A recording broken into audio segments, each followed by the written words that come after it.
সুপ্রিয় দর্শক, আসসালামু আলাইকুম। আপনারা দেখতে পাচ্ছেন যে আমরা আমাদের 3 দিন জার্নির সর্বশেষ যে পয়েন্ট সেটা হচ্ছে করমজল। সেই বিষয়টি আছে, আমি চেষ্টা করব আপনাদেরকে একটু জানানোর। এবং আপনারা দেখতে পাচ্ছেন আমাদের সাথে এই যে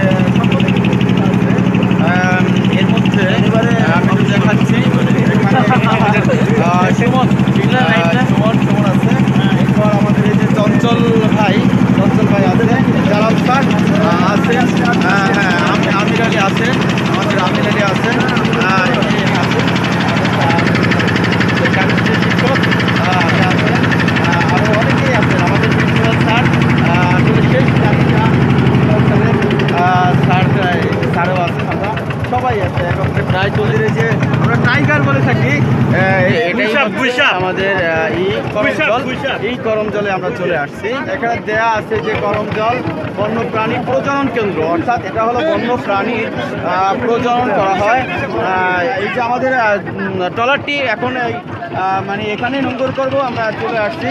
তো নামার পর উপরের যে বিষয়গুলো আছে আমরা এক এক করে এই জিনিসগুলো দেখা। অনেক যাত্রী আছে, যে অনেকগুলো ট্রলার এখানে নোঙ্গর করা আছে, তাতে বোঝা যাচ্ছে আমি যতগুলো স্পট ভ্রমণ করেছি তার মধ্যে সবচেয়ে বেশি যাত্রী সম্ভবত এই স্থানে এসে থাকেন। সকলেই আমরা এখন নামবো। যে স্পট ভ্রমণ করেছি তার মধ্যে এত যাত্রী আমি কোনো ইতে দেখিনি। বেশি সুন্দরবনের সবচেয়ে বেশি দর্শক আজকে এই বিখ্যাত করমজল, হ্যাঁ, যেখানে প্রাকৃতিকভাবে কিভাবে কুমির বাচ্চা উৎপাদন করে এটা আমরা আসলে আমরা একটু আমাদের এই যে ভ্রমণ সাহায্যকারী তার কাছ থেকে জানবো একটা বিষয়, যেটা হচ্ছে যে এত মানুষ কেন এখানে। আমরা এতগুলো যে স্পট ভ্রমণ করছি সেখানে কিন্তু এত যাত্রী দেখিনি। এটা হচ্ছে মোংলার কাছাকাছি, এখানে আসাটা সহজ, বন বিভাগের আলাদা কোনো পারমিশন প্রয়োজন হয় না, হ্যাঁ, যে কারণে, এবং এখানে আসাটা খরচও কম, যে কারণে এখানে অনেক পর্যটকের ভিড় হয় এবং অল্প সময়ে ঘুরে যাওয়া যায়। আপনারা বুঝতে পারছেন যে এই যে সুন্দরবনে যারা একদিনের ট্যুর করতে চান, যা ছোট ফ্যামিলি ট্যুর, তারা এখানে আসতে পারেন। খুব সহজে একদিনে এখানে ভ্রমণ করা যায়। এই একটি দিক নির্দেশনামূলক বিষয় আমরা জানতে পারলাম। তো আরও বিষয় আমি একটু খাবার খাইয়ে দিচ্ছি। হ্যাঁ, দেখেন এই যে হরিণ কিভাবে খাবারটা খায়, হাতের থেকে নিয়ে নিচ্ছে খুব সুন্দরভাবে। হ্যাঁ, খাওয়াচ্ছে, হ্যাঁ ম্যাডাম খাওয়াচ্ছে।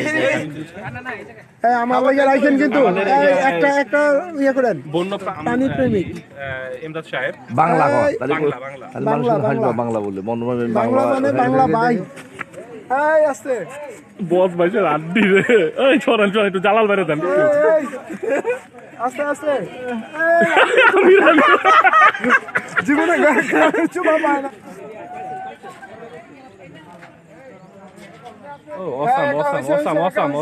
এটা বিশাল অভিজ্ঞতা, দিয়ে দেন পাতা দিয়ে দেন। পরে এই ওর ওই যে আইতাছে কিন্তু হরিণের, যদি এটা মহিলা।